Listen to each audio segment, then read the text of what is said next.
Porque creemos que una ciudadanía exigente garantiza una política eficiente, Acción Ciudadana presenta el programa Hablando de Transparencia. Comenzamos.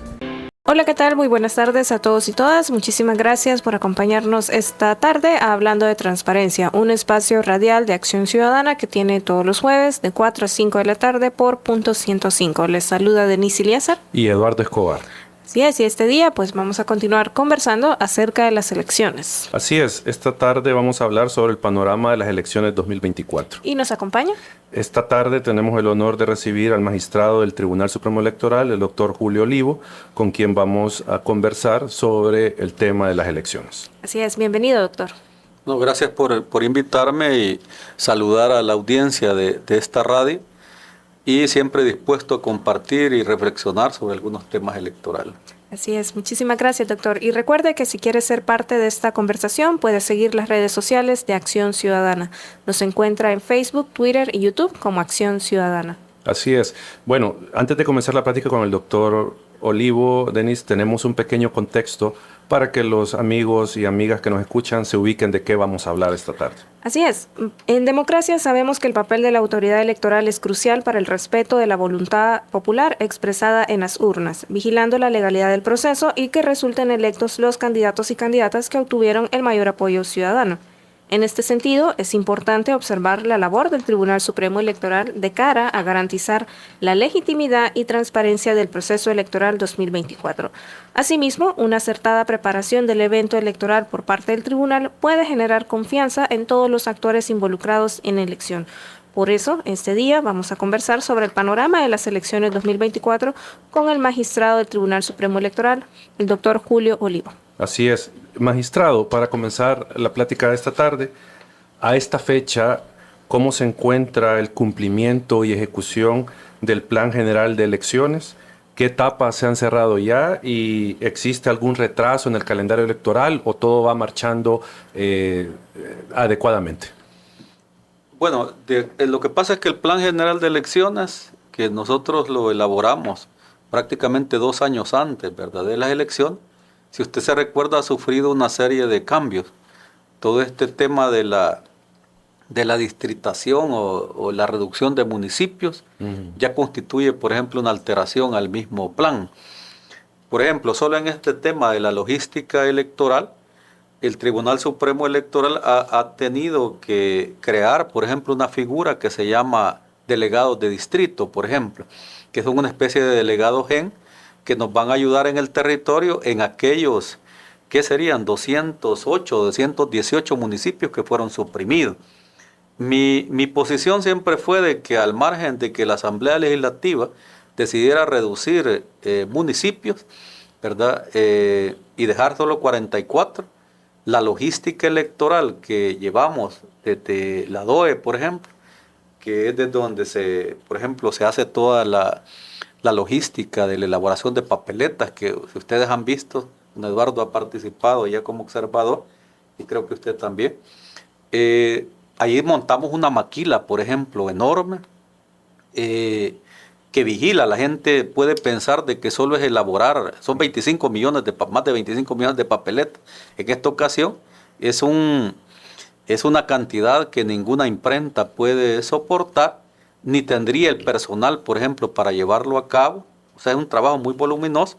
Entonces, el Tribunal Supremo Electoral le provee recursos humanos, ¿verdad? Y no solo para ayudar, ¿verdad?, en ese trabajo ya del ejercicio de las máquinas, que las máquinas las manejan los operarios de la imprenta contratada, sino más bien para ir supervisando la calidad. Porque ahí, acuérdese, un color de un Pantone genera, digamos, tiene ya sus números, que debe salir el color determinado. Y entonces al imprimir, ya cuando va usted por la número 15,000, puede comenzar a salir de otro color, etcétera, etcétera. Entonces todo eso lo revisamos nosotros. O por ejemplo una papeleta que salga duplicada, equivocada, con un número que no ha corrido. Entonces toda esa logística nosotros la vamos viendo. Entonces en esta misma logística electoral,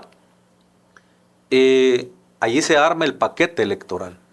Por ejemplo, ya tenemos casi todo, hemos votado porque se vaya con Volpros, en aras de generar competencia y generar también transparencia. yo he rehuido un poco a las contrataciones directas, y se ha fijado, y siempre he pedido que se hagan con competencia, salvo contadas excepciones, ¿verdad? Que yo pude haber votado por algún tema que sea de emergencia, pues, y temas así. Pero lo general se ha ido por Volper. Entonces, en el tema de la logística electoral, ahora a ustedes, si le reducen 218, si no me equivoco, municipios, ¿verdad? Para tener solo 44, nuestra logística va a ser la misma prácticamente, y no como afirmaban allí alguna gente de la Asamblea Legislativa con lujo de desconocimiento. Es decir, no van a ser solo 44 centros de votación como lo afirmaba. Nosotros vamos a tener siempre los 1.500 centros de votación. Vamos a tener más de 9.000 juntas receptoras de voto.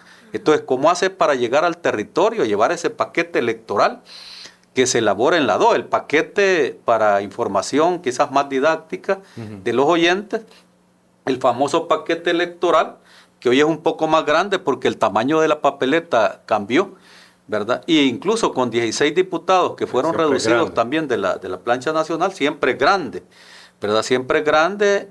Y bueno, y allí lleva usted todo lo que va a necesitar cada junta receptora de votos, que en otros países se les llama mesas de votación. Entonces ese paquete electoral tenía como una lógica o una logística también para poder llegar.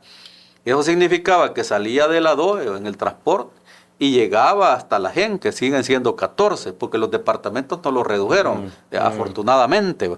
No desapareció ningún departamento. Entonces, sí desaparecieron el tema de los municipios que se convirtieron en distritos. Esto tenía fines electorales, ¿verdad? Creo que usted lo ha analizado en más de algún programa, ¿verdad? Era demasiado grande el aparato territorial, pero para nosotros en la logística electoral no cambia, ¿verdad? O sea, lejos de eso nos metieron en problemas. Yo decía, hay que mantener las 262 juntas electorales municipales. Sin embargo, el tribunal, con votación calificada, decidió suprimirlo. Y ahora tenemos el problema de los delegados. Tenemos que nombrar delegados en esos 218 municipios que fueron suprimidos. Que van a hacer el mismo rol. Claro, tendrían que hacer el mismo rol, con la única diferencia, vea qué interesante, cuando nos equivocamos, a veces nos trae consecuencias. Si hubiéramos mantenido las juntas electorales municipales, ¿verdad? Aunque como lo propone Olivo, a eso debe ser malo. Entonces no tendríamos el problema logístico siguiente, que los delegados distritales que han sido recomendados por la unidad de planificación, ellos no van a ser autoridades electorales.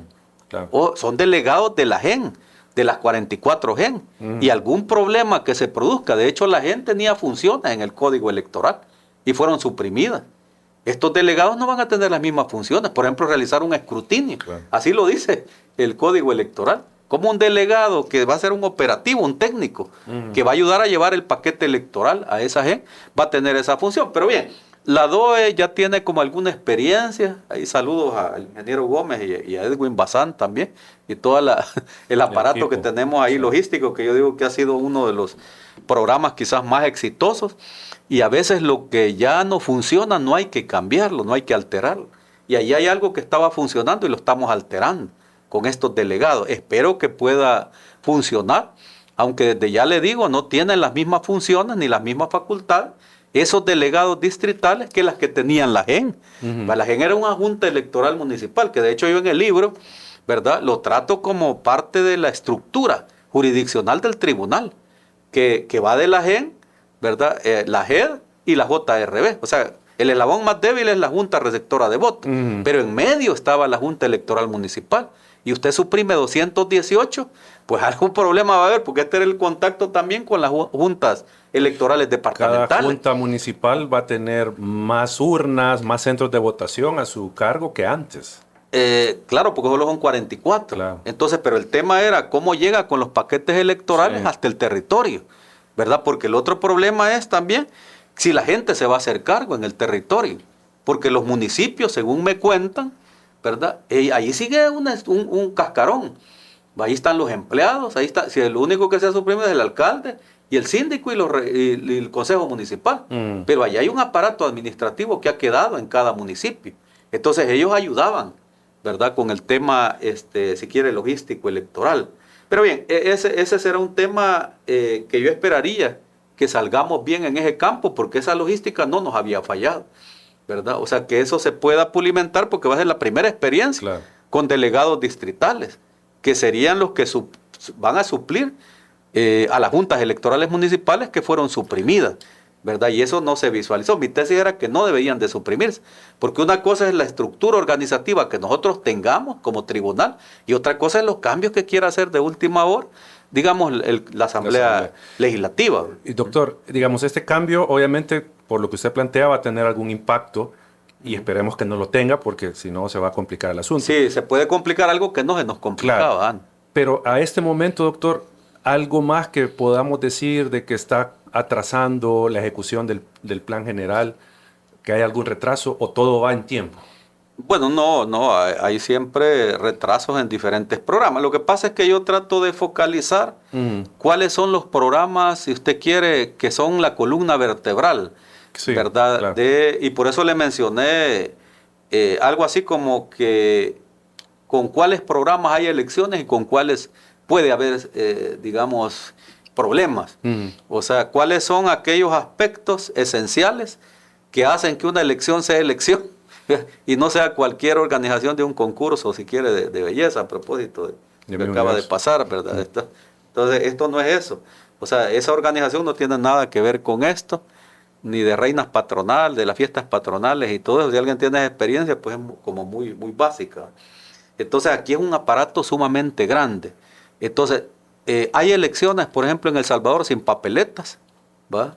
O sea, no hay elecciones porque el voto sigue siendo con la papeleta. Entonces, el día que tengamos problemas con las papeletas o que lleguen las papeletas y las actas a los centros de votación, vamos a tener problemas. Diferente es el voto, por ejemplo, desde el exterior, que allá hay voto, digamos, electrónico por internet y hay voto también electrónico presencial, ¿verdad? Entonces, allí es otra logística, porque como ya no tenemos voto postal, allí va a comenzar un mes antes, por ejemplo, el día 6 creo que comenzamos, de enero, ya estamos a las puertas de eso.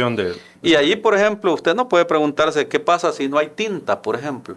En la elección nacional sí, estamos en el tema de que la gente le gusta mancharse el dedo, ¿verdad? Por la desconfianza. Pero ¿y cómo va a ser en el voto por internet para mancharse el dedo? Ahí no va a haber manera de que lo manche, ¿verdad? Entonces, en el voto presencial, por ejemplo, en el exterior, algunos sostenían de que había que mancharse el dedo, otros no, pero o sea, nosotros peleamos, varios magistrados, porque hubiera un sistema biométrico. Entonces ya con la biometría, ahí no hay manera de que usted pueda defraudar y ser otra persona la que llegue a votar, porque ahí va a desplegar el sistema todos los datos. Con solo poner una huella o el iris de sus ojos, o depende del sistema. En eso hemos insistido varios magistrados, en ese sistema biométrico y que sea eficiente también, ¿verdad? Al menos en el voto desde el extranjero.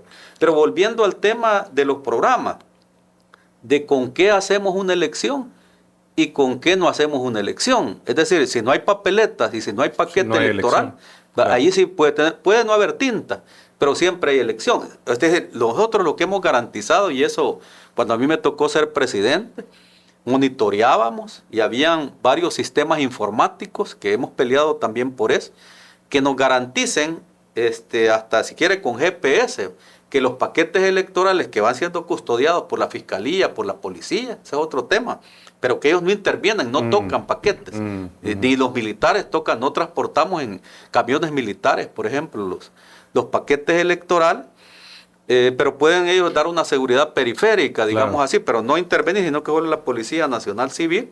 Entonces garantizamos, incluso la policía, digamos en el pasado, lograron diseñar un sistema informático, hay que decir, frente a otras cosas que le pueden atribuir a la policía de violaciones a derechos humanos, hay que decirlo, que yo vivo leyendo denuncias. En esta parte electoral, le quiero decir, han sido muy profesionales, y ellos incluso colaboran, y al menos en mi administración ellos instalaban un sistema informático, un software que se colaboró para diseñar, que se llama Imperio, no sé si se llama de la misma manera, que nos garantizaba que los policías que iban tras el paquete electoral nos rastrearan y nos avisaran a nuestro centro de mando, ¿verdad? A nuestro centro de mando, donde está generalmente el CNPRE también, que ese paquete electoral, imagina, había llegado primero al centro de votación y luego que había sido distribuido, ¿verdad?, en cada una de las juntas receptoras de votos que están en el centro de votación, porque hay 1.595, van a ser aproximadamente los centros de votación. Pero hay más de 9.000 juntas receptoras de votos. Es decir, quiere decir que hay centros de votación que tienen más mesas, y eso usted lo sabe, ¿verdad?, porque ha estado de observador. Como el tema, ¿se acuerda lo que instalábamos en la feria? Claro. Que era un centro de votación, la feria, pero habían como más de 30 o 50, digamos, juntas receptoras de votos, mesas de votación, hasta los famosos bolsones, ¿se recuerda también? Sí, sí. Entonces, quizás ubicar que en esa logística electoral yo esperaría y no tengamos problemas, ¿verdad? Hay que discriminar el voto desde el exterior, que ahí es otra logística que ahorita, por ejemplo, nos acaban de informar, va en marcha.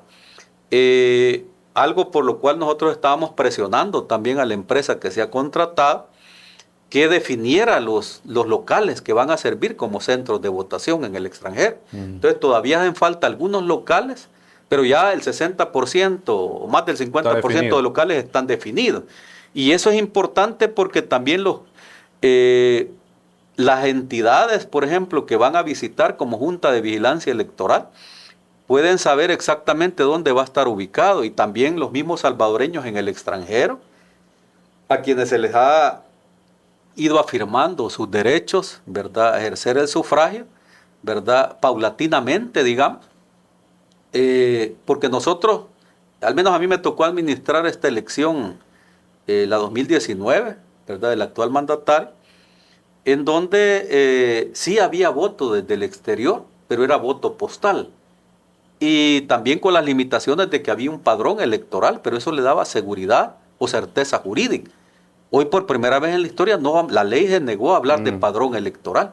Y para mí que ese va a ser un error umbilical, si quiere, del proceso electoral.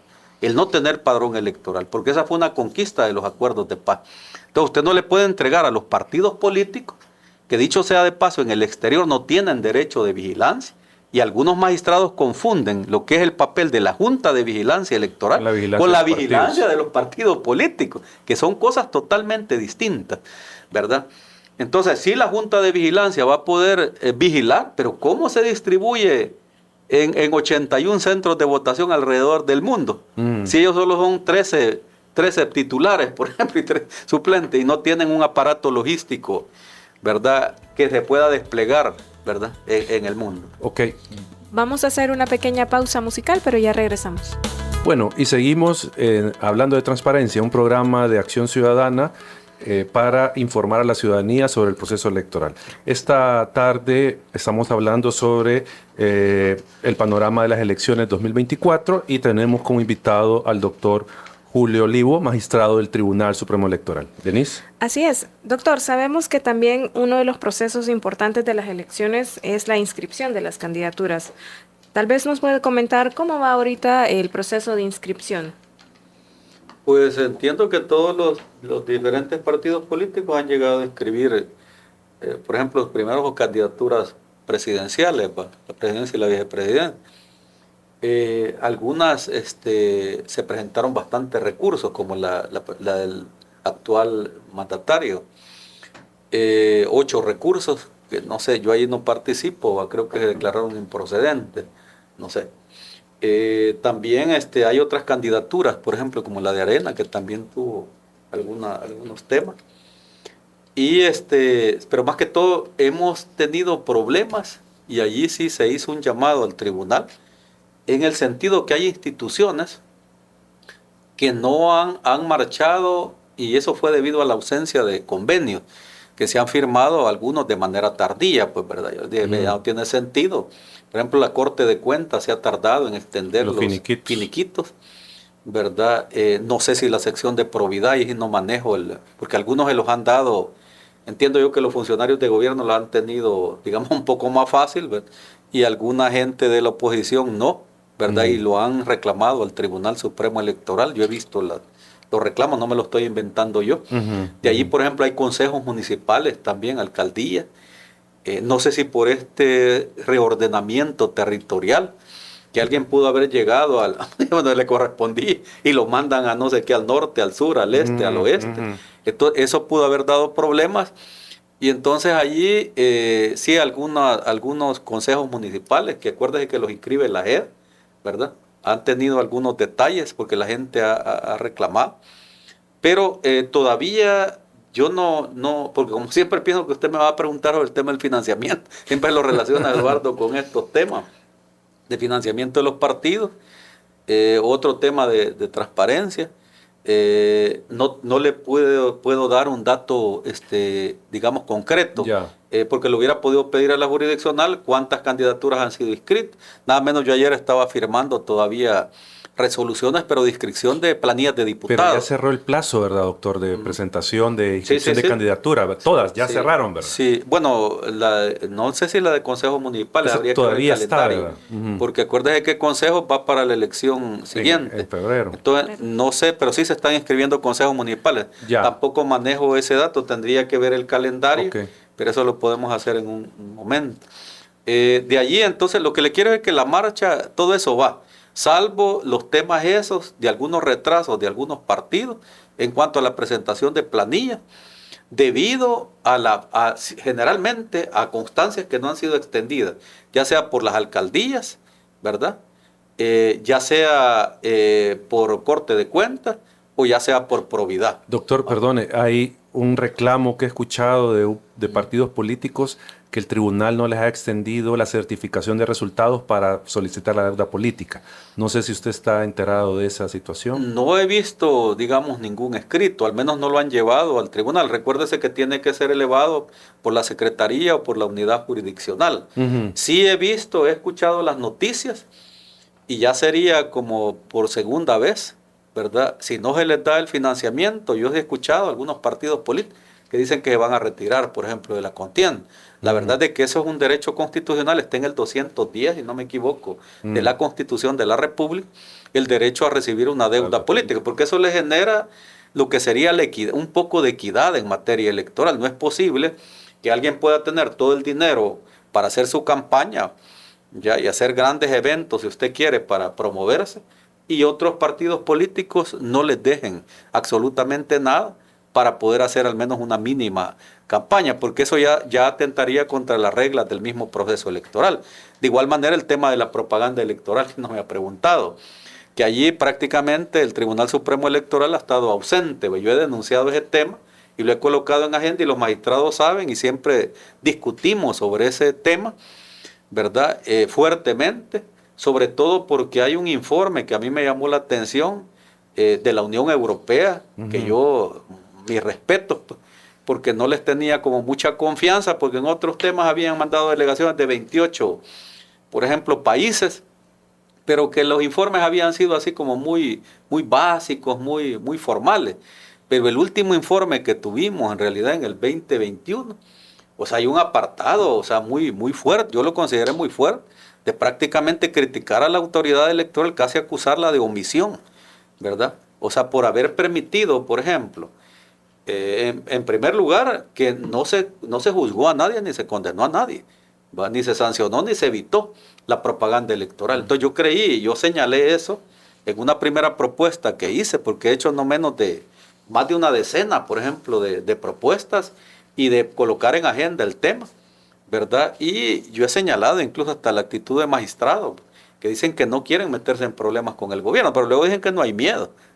Y entonces, pero no hay ninguna, o sea, pero ya se hizo en el 2021 esa actitud de mantenerse así al margen y no sancionar, ni siquiera aplicar una medida cautelar, ni a la más pinche, pues si quiere, propaganda electoral, ni la más ridícula, porque hay unas que son ridículas, ¿verdad? Propagandas electorales. Y hay otras que son más serias, como el hecho cuando usted discrimina a una mujer, pues por ejemplo, o hay violencia, bueno, en las puertas del Tribunal Supremo Electoral, si usted vio la actitud de un youtuber que ya fue condenado también y anda con medidas, y el tipo sigue hostigando a las mujeres, o sea que él tiene un problema. Claro. Y la presidenta es mujer, y yo le digo, presidenta, ahí debería de tomar cartas en el asunto, pero como es un youtuber que favorece alguna línea política o algún partido político del oficialismo, entonces yo no me meto. Entonces no puede ser así, ¿verdad? La actitud de omisión del Tribunal Supremo Electoral ya pasó en el 2021 y no puede volver a pasar en el 2024, pero ya está pasando. Ok, doctor, la tecnología en la elección 2024 jugará un rol importante. tanto en el escrutinio preliminar, que se realiza en la mesa, en la transmisión de los resultados y en la divulgación de los mismos. ¿Está listo el sistema para el escrutinio de mesa, para la transmisión y la divulgación de resultados? ¿Cómo va ese proceso, doctor? Sí, eso se está preparando. Por ejemplo, el clonado de las máquinas. De hecho, se iba a hacer una adquisición también por Volpro. Se está culminando esa adquisición, o ya se hizo, ¿verdad? No tengo los informes todavía final, en donde se tenían que reponer. Se le hizo un llamado a la unidad de sistemas informáticos, que es una unidad prácticamente nueva, hay que decirlo, ¿verdad? La presidenta y algunos magistrados se han encargado de renovarla. O sea, sustrajeron a todo el personal, digamos, decían que no era de la confianza de ellos. Hoy hay solo gente de la confianza, digámoslo así, de la presidenta y de algunos magistrados, ¿verdad?, que se gobiernan en el Tribunal Supremo Electoral. Así es de que con esas circunstancias, ¿verdad?, tenemos nuevos jefes, nuevos subjefes, etcétera, etcétera, de toda estructura. Así es de que yo no tengo como mucha información sobre el sistema. Así es de que el sistema cargaría sobre los hombros de la presidenta y de alguno o dos magistrados más, que son los que tienen el personal de confianza, digamos, en esa unidad. Es decir, algo así como que usted contrata un personal de confianza, pero ¿de quién va a ser de confianza? No debería ser de confianza de nadie, sino que debería tener el perfil adecuado para dirigir esa unidad de sistemas informáticos. Entonces yo diría que las cosas van marchando en los informes que yo tengo, que son muy limitados. Sí he peleado, por ejemplo, porque el CNPRE se instalara de manera, yo voté incluso, a pesar de que va a estar instalado en el edificio, voté también porque estuviera instalado en COPEFA, pero hasta este momento no se ha instalado el CNPRE. Y hubo una promesa de que 2 años antes iba a instalar el CNPRE. El CNPRE es prácticamente nuestro centro de procesamiento nacional de resultados. Y allí van a llegar hasta los datos del voto desde el extranjero. Claro. Entonces, eso todavía no ha sido instalado y hemos estado recurrentemente, algunos magistrados, pidiendo y urgiendo, ¿verdad?, que se cesen en otras actividades y que se concentren en instalar el CNPRE, ya sea que lo instalen en el edificio, sea que lo instalen en COPEFA, que sea alquilado un local, ¿verdad?, para poder digamos, ver todos estos temas también informáticos. Entonces, en esta nueva unidad de sistemas informáticos, también entienda que ahí no solo se trabaja sobre el software que va a ayudar, ¿verdad?, en cada una de las juntas receptoras de votos. Que va a ser el mismo de la vez anterior, ¿verdad? Se ha modificado también, ha sufrido algunas modificaciones y debo entenderlas para mejorar y cualificar el sistema. Acuérdense que ese sistema nos resuelve de alguna manera el problema de la complejidad del voto cruzado, las preferencias, ¿verdad? No así el voto entero, que es más fácil, ¿verdad? Entonces ese sistema, entendemos de que se han hecho unas pruebas también, o se van a hacer pruebas para ver cuánto tiempo se tarda usted en digitar, ¿verdad?, en la mesa y en procesar esos resultados. Otro tema también que nos ha dado problemas también en cada elección es el tema de la divulgación y el tema de la seguridad informática, porque usted puede, Eduardo, tener todo, ¿verdad?, instalado informáticamente, pero ¿qué pasa si no tiene un buen sistema de seguridad, ¿verdad?, informática? Es decir, que no sea anti-hacker y todo lo demás, o que la APN o la VPN que nos proporciona generalmente una empresa de comunicaciones de El Salvador, no es lo suficientemente segura. ¿O quién va a ser la empresa que nos va a dar seguridad informática? En el 2021, bueno, por suerte contratamos a una empresa que no cedió ante presiones, digamos así, porque aquí lo que se da a veces es que usted contrata una empresa que le cobra tanto, pero esta empresa luego, ¿verdad?, vienen otras empresas y porque usted falle, ¿verdad?, le dan otras cantidades, etcétera, etcétera. Entonces existe como siempre esa sospecha, que si le cobran muy barato, le va a salir caro, ¿verdad?, el sistema, porque esta empresa puede luego trabajar con otra empresa más grande y hacer cosas, pues, ¿verdad?, en materia informática. Y eso no puede usted darse ese lujo. Esa empresa tiene que estar bien firme y no sucumbir, por ejemplo, ningún llamado de funcionarios, ningún llamado de otra empresa internacional. O sea, debe estar rígida, ¿verdad? Por ejemplo, en la elección pasada, y por cierto, esa empresa no la va a contratar en esta ocasión, la que no sucumbió. Tuvimos 15,000 ataques, se puede imaginar. Y yo los denuncié y nadie hizo nada. 15.000 ataques, y habían servidores que estaban en Venezuela, por ejemplo, instalados. O sea, y hasta ahora, bueno, no hay nada. Bueno, la Fiscalía investiga otras cosas, hasta a mí me investiga, pero no investiga esos temas que son delicadísimos, son delicadísimos. Entonces, ahora, por ejemplo, la mala noticia también, que hay que decirlo, no viene, por ejemplo, el CCN de España, ¿verdad? No quiso participar. El centro criptológico, que siempre decían, bueno, el centro criptológico, el CCN de España, que hay que decirlo, es la inteligencia del Estado español también. O sea, ellos trabajan con temas militares y ayudan, digamos, a combatir ataques que vienen de diferentes lados. Han ayudado a varios países, ¿verdad? Y nos habían ayudado en las elecciones pasadas. Durante mi administración ellos estuvieron presentes, firmamos convenios y todo eso. Y ahora, bueno, no sé por qué razones, porque la presidenta es la que tiene esa comunicación directa con ella. O sea, ellos no vienen a custodiar ni el voto en el extranjero ni el voto nacional, ¿va? O sea, entonces ellos nos habían donado hasta servidores y software para combatir, digamos, ataques. Entonces eso nos coloca en una situación bastante delicada, ¿verdad? Por la seguridad informática, pero también por la legitimidad de los mismos resultados. Bueno, doctor, vamos a hacer una pequeña pausa musical, pero ya regresamos. Gracias por continuar con nosotros. Estamos en Hablando de Transparencia y este día estamos conversando con el doctor del Tribunal Supremo Electoral, Julio Olivo, magistrado, acerca del panorama de las elecciones 2024. Así es. Doctor, teniendo en cuenta la importancia de la observación electoral nacional e internacional en las elecciones, ¿nos podría comentar qué entidades han confirmado hasta el momento su asistencia con misiones de observación electoral?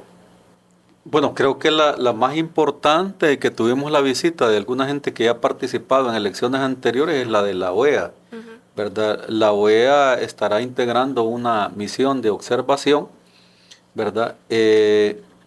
Digamos que es importante porque es la entidad, digamos, del hemisferio, ¿verdad?, de América, digámoslo así, todo eso. También la UNIORE, por ejemplo, que siempre los delegados de UNIORE participan, y en el protocolo de TICAL también.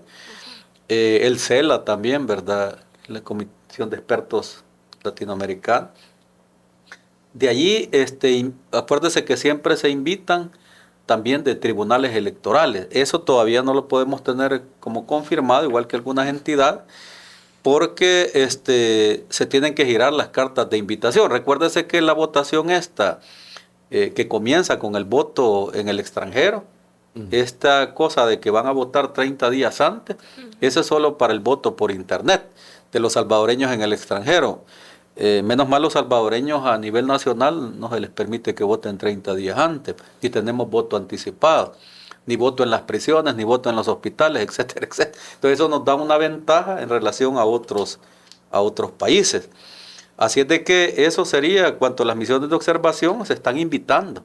Y la filosofía es precisamente que tengamos la mayor cantidad de misiones de observación. Hay ONGs, por ejemplo, que piden, y aquí entenderán que el problema sigue siendo presupuestario.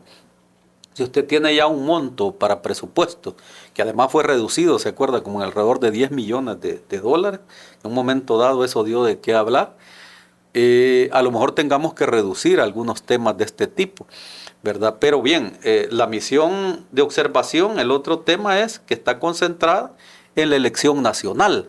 A nadie se le ha ocurrido también, y yo creo que de broma más o menos, yo a veces menciono cosas de manera irónica, como cómo se manchan con tinta, ¿verdad?, los de voto por internet, para asegurar que no van a votar 2 veces. Ahí tenemos que confiar en el sistema electrónico y también en las auditorías informáticas, que de eso, hablando de transparencia, debería dedicar un programa para las auditorías.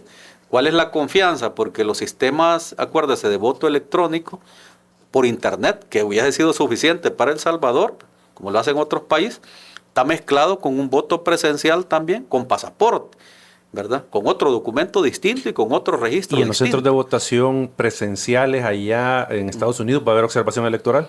Es que esa es lo que yo le decía irónico, que allá no se ha pensado en que haya observación electoral. O sea, igual que cómo va a observar usted también, cómo un observador electoral va a llegar a la mesa de votación del voto por internet. Si eso no hay, solo hay una Helvex. Yo planteaba que debía haber una estructura también nacional para poderle reclamar a usted, por ejemplo, de un voto allá en mi pueblo, San Antonio del Monte, ¿ya? Si alguien reclama por un voto, ¿a quién se lo voy a reclamar yo? ¿Va? No hay una JRVEX que es de Sonsonate, ni departamentales, no hay 14 J que quiere RVEX. Sí se hizo para el voto presencial, pero no para el voto por internet, sino que solo hay 3 personas, titulares y suplentes, que ya fueron juramentadas. Por cierto, faltó uno, que son las que van a manejar toda la elección por internet. 700,000 personas van a estar en manos de ellos.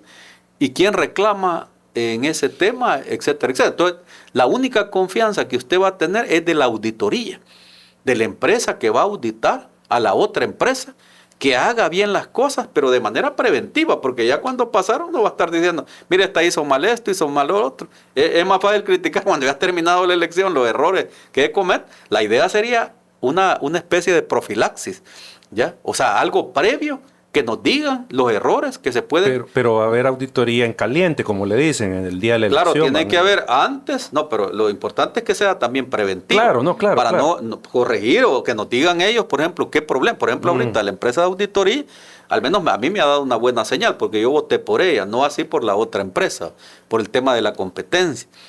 Entonces, dijeron, ellos han señalado varias cosas, ¿va? Ya que si nosotros no las cumplimos, ya es problema de nosotros. Y han señalado cosas que la empresa, si quiere, no las está haciendo bien, o que las puede hacer mal, digámoslo así. No es que no las esté haciendo bien, pero las puede hacer mejor.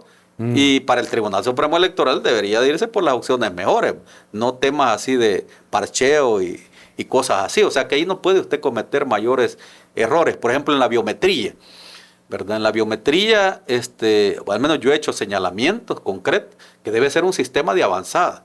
De lo contrario, un sistema, por ejemplo, que no sea capaz de leer el 90% de los datos de un documento de identidad en el voto presencial en el extranjero. Imagínense que esto puede ser fatal, ¿ya? Los pasaportes, por ejemplo, cometieron el error de decir que podían ser pasaportes vencidos.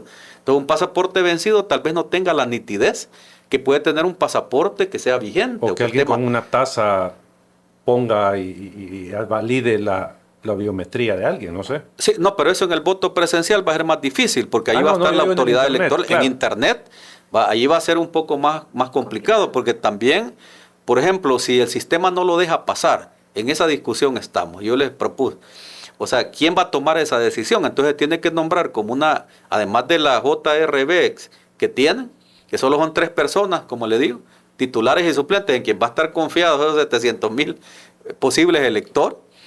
Entonces debe de haber como una especie de comisión que pueda decir cuando alguien, por ejemplo, su documento de identidad no se pueda validar en el momento del voto por internet, y en el voto presencial de igual manera. Si el sistema biométrico no deja pasar un pasaporte, no deja pasar otro, porque no lo puede leer, y esto le corresponde a la empresa Indra, ya se le hizo ese llamado que tenga un sistema que pueda leer la mayor cantidad de caracteres. De lo contrario, allí va a haber un cuello de botella, ¿verdad? O donde no se van a estar dejando pasar gente, ¿verdad? Por el tema del documento que tiene, porque el documento puede ser vencido. Entonces, eso habría que considerarlo, ¿verdad? En el tema del voto desde el extranjero. Entonces, esos temas se están viendo. ¿Quién decide en el momento? Porque el tribunal va a estar acá. No va a poder desplazar a todo el mundo, claro, para poder tomar decisiones. Entonces, alguien tiene que tomar esa decisión, si lo van a dejar votar o no lo van a dejar votar, ¿va? Porque el sistema biométrico no está identificando adecuadamente ese documento de identidad. Eso, si quiere, es de los problemas ya muy técnicos que se van a tener, al margen de cualquier otra cosa que se pueda mencionar. Doctor, ¿y el tribunal tiene aprobado ya el reglamento para la observación electoral? Sí, hay un reglamento de observación electoral que generalmente se le hacen modificaciones, ¿verdad? A última hora. Pero sí existe un reglamento que generalmente es el mismo, con algunas modificaciones. Todavía no se ha aprobado la versión final, si usted quiere, porque no hemos llegado a ese momento. Sí. Todavía no se han girado las cartas de invitación, ¿verdad? La gente pregunta, pero sí, más bien las misiones de observación más grandes son las que están planteadas. Entonces, muy buena reflexión la que se hizo sobre que sí sería necesario, algunos países amigos habría que ver, o algunas organizaciones deberían de estar pidiendo cómo observar, por ejemplo, cómo hacer una observación electoral para legitimar las elecciones en el extranjero. Pero en el voto por internet, ¿cómo va a ir a observar usted? Tendría que irse a meter a la casa de la gente, claro, para ver si existen los sujetos. Ahí solo queda confiar en auditoría. Una auditoría, correcto, que haya hecho por ejemplo, que la empresa haya hecho las pruebas de vida. adecuadas, ¿verdad? Para cada sujeto que va a votar desde el extranjero, que son más de 700,000 que están considerados, más lo que sería el padrón nacional, que hace poco, bueno, yo he recibido muchos ataques también, pues, a veces por decir cosas, ¿verdad? Hacer reflexiones, debe de entenderlo así la población. Por ejemplo, a la salvadoreña en el extranjero, en vez de enojarse, va con Julio Olivo, deberían de alguna manera decir, hey, miren, esa reflexión está interesante. No se les va a permitir votar y no es problema del Tribunal Supremo Electoral, porque en una ocasión fue la presidenta, fue el magistrado Orellana, armaron una delegación que fue a Washington. Entonces algunos salvadoreños le reclamaron, ¿verdad? Porque no iban a poder votar en las elecciones municipales ni en parlamento. No tienen derecho al voto activo, a pesar de que la sentencia de la sala sí se los dio. Claro. Pero la Asamblea Legislativa es tan simple como eso. Los legisladores no aprobaron para esta elección que el salvadoreño en el extranjero pueda votar en consejos municipales y en parlamento. Y el absurdo, ¿va? Aunque se enojen, ¿ya? Sí pueden postularse como candidatos en el extranjero, en el sufragio pasivo. O sea que alguien puede postularse como alcalde desde el extranjero, pero no puede votar nadie por sí mismo. Correcto, ni la familia de él puede votar por él. O sea, esas son las incongruencias que yo por eso planteo una reforma sobre ese tema. Así es de que así están las cosas y sería bueno pelear por una observación electoral en el extranjero. Hay que ver cómo se va a observar al menos el voto presencial. Bueno, doctor, vamos a hacer una breve pausa musical, pero ya regresamos. Gracias por continuar con nosotros. Estamos en Hablando de Transparencia. Sí, hablamos esta tarde con el doctor Julio Olivo, magistrado del Tribunal Supremo Electoral, y hemos estado conversando sobre el panorama de las elecciones de 2024.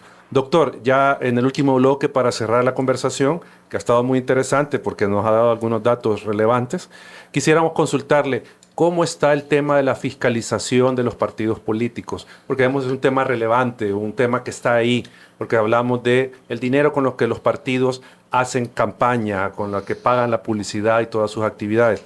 ¿Cómo está ese tema en el tribunal? ¿Hay fiscalización de partidos? ¿Hay investigaciones por algún financiamiento ilegal? ¿Hay procedimientos en curso para sancionar un partido? No sé qué nos podría comentar sobre este tema, doctor. Quizás decirle, y usted fue, se acuerda, la asociación a la que usted pertenece fue una de las precursoras en ir a pedir información precisamente a los partidos políticos y luego en alzada al Tribunal Supremo Electoral, tal y como lo establecía la ley de partidos. Durante la administración que a mí me tocó ser el presidente, a regañadientes, pues porque a veces alguna gente con lujo de ignorancia dicen, bueno, ¿y qué hicieron? ¿Multaron Arena? No, nunca multaron, dice el frente. Una vez me lo dijeron en la Asamblea Legislativa. Y fíjese que bastaría revisar un poco los datos, ¿ya? Del Tribunal Supremo Electoral anterior, y se impusieron multas a los partidos políticos por no llevar esa contabilidad formal, que es precisamente lo que castiga la ley de partidos, ¿verdad? Y yo lo tengo aquí en el libro, por ejemplo, en la página 398, porque alguna gente dice cualquier cosa en WhatsApp y en estas cosas de las redes sociales, y dicen cada mentira que una vez se sorprende, como esas preguntas de si le parece que disminuyan los 9 meses de embarazo de la mujer, ¿verdad? ¿Ya? Y la gente contesta que sería fabuloso, ¿verdad? Porque se ahorrarían dinero y dolor, etcétera, etcétera. Entonces, eso no, además de que es discriminatorio contra la mujer esas preguntas, igual que los concursos de Miss Universo, ¿verdad? O sea, para estar exhibiendo a la mujer en trajes de baño y todo eso, al hombre no lo exhiben de esa manera, en Mr. Universo. Entonces, pero ese será otro tema que podemos discutir en la parte ética y estética, ya cómo la mujer se somete a ese tema ahí. En concreto, sobre el financiamiento, para que no nos perdamos. De acuerdo a la jurisprudencia también de la Sala, la 43-2013, del 26 del 09 del 2017, ¿va? Con base en esa sentencia se requirió a los partidos políticos en ese momento, por ejemplo, haciendo un contraste con la información de Hacienda, porque esto tenía que ver con las donaciones privadas, ¿se acuerda? Con revelar el nombre de quienes eran los donantes, Muchos se retiraron después de esta sentencia porque tenía que contrastarse con el reporte de donaciones y el destino de los fondos. ¿Quiénes eran los donantes? Y la sala dijo que se levantara ese velo y que se dijera quiénes eran los donantes. Hasta este momento, desde el 2018 creo, no sabemos quiénes son los donantes de los partidos políticos actuales. A pesar de que, quiero decirlo, hay una magistrada, por ejemplo, encabezando la comisión, que ha hecho un muy buen papel y ha hecho llamado reiterado al colegiado, igual que lo que hago yo de la propaganda electoral, y también he insistido en el tema de los donantes, y han habido oídos sordos, ¿verdad?, ante ese ¿De quién? ¿De los partidos o del tribunal? Del tribunal, de los mismos magistrados, salvo algunas excepciones, ¿verdad?, que han acompañado esa fiscalización. Por ejemplo, el sueño de crear una unidad de fiscalización. Yo decía, tenemos una comisión multidisciplinaria, donde hay contadores, ¿verdad?, o gente que sabe de esta materia, abogados, etcétera, para poder, porque este tema de la fiscalización de presupuesto de los partidos también es tema, el financiamiento público lo tiene que ver Corte de Cuentas de la República. O sea, y el tribunal ve más que todo la fiscalización privada, el financiamiento privado, o vemos ambos, pero le corresponde también a Corte de Cuentas. Con ellos se tenía que firmar un convenio, en el pasado se firmó, pero ese convenio duerme el sueño también de lo justo. Entonces aquí viene el formulario 960, que es una versión 2 del Ministerio de Hacienda, que indica el resumen del informe de las donaciones reportadas. Porque algunos nos decían, miren, no, yo no he hecho donaciones a los partidos, pero allí le aparece en el formulario 960 que Hacienda dice que usted hizo una donación.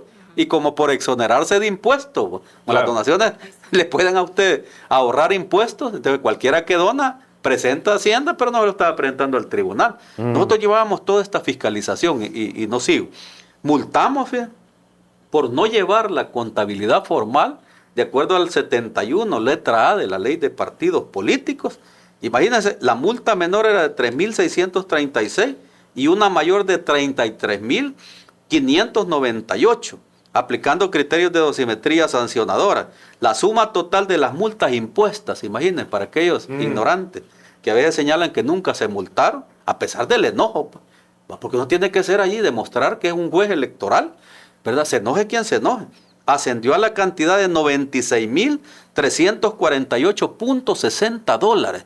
Eso, imagínense las multas que impusimos a diferentes partidos políticos, a los más grandes, en ese momento. Y ahora, 0 multas y 0 procesos, 0 audiencias, ¿verdad? Parecido a la propaganda electoral. Bueno, que de hecho nosotros tenemos un proceso con sentencia de ustedes que no se ha ejecutado. ¿De acuerdo? Pero esa fue del pasado. Cuando usted era presidente. Bueno, por eso le digo. Ya la sentencia y cuando fue el cambio de magistrado de conformación, ya no se le dio seguimiento y no se... Y por la continuidad del acto administrativo le tocaría a este tribunal ejecutarla. Bueno, eso también ustedes, para ahí ya no tiene fondos Acción Ciudadana para fiscalizar los fondos del financiamiento. Lo seguimos, pero digamos, saco el tema, doctor, porque usted decía que ahora el tribunal no se mueve en ese tema. Es delicado y yo lo digo y se lo digo cara a cara también a ellos. Es un tema complicado y en lugar de que nos vivan denunciando, porque yo soy parte también del organismo colegiado del Tribunal Supremo Electoral y me da vergüenza eso. Pero ¿por qué pasa esto, doctor? O sea, ¿cuál es la razón que usted cree o la que usted sabe que ya el tribunal no ve el tema del financiamiento de partidos? O no le mete diente, pues, como lo hizo cuando usted lo presidió. También, debo ser muy honesto, nosotros hicimos lo que pudimos, porque nosotros estábamos iniciando y acuérdense que nos enfrentamos a ese poder, ¿verdad? Y ahí hay que decirlo, ¿verdad?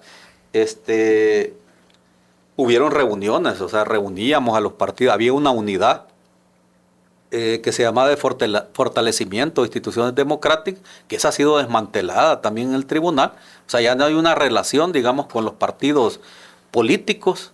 Había una unidad que trataba ese tema, lamentablemente se desintegró, ¿verdad? Y bueno, ahora creo que asume el director ejecutivo esa función de enlace con los partidos, pero bueno, sería bueno que los convocáramos al menos también para el tema de la propaganda electoral, para hacer un pacto sobre eso. Y no sé si los magistrados van a querer hablar del financiamiento, porque ya estamos un poco tarde, ya prácticamente la campaña montada, y si no se da la deuda política que dice la Constitución de la República, que es obligación, ¿verdad?, el Ministerio de Hacienda otorgarla, ¿verdad? Creo que las elecciones van a estar también manchadas, ¿verdad? Y deslegitimadas por ese tema de la simetría. Ok. Bueno, doctor, le queremos agradecer por habernos acompañado en este episodio de Hablando de Transparencia. Muchísimas gracias. Gracias, doctor, por asistir. No, y gracias a ustedes, además por el pastelito que me han dado de postre también. Ok. Así es, y muchísimas gracias por habernos escuchado y recuerde que tiene otra cita el próximo jueves de 4 a 5 de la tarde en Hablando de Transparencia. Acción Ciudadana agradece su sintonía al programa Hablando de Transparencia. Le invitamos a seguirnos en nuestras redes sociales para conocer un poco más del trabajo que realizamos.